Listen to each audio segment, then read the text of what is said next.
Ang Pasig City ang modelo para sa bansa. Sa pamumuno ni Mayor Vico Sotto, naipakita na posible ang tapat, epektibo at makabagong pamahalaan. Transparency sa gastos, serbisyong walang lagay, at programang makatao. Ito ang tatak ng Pasig City.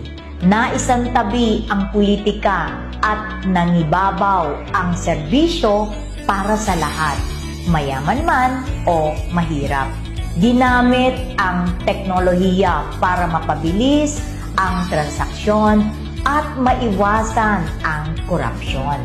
Ang Pasig City ay patunay na kung may political will at malinis na layunin, kaya nating baguhin ang sistema.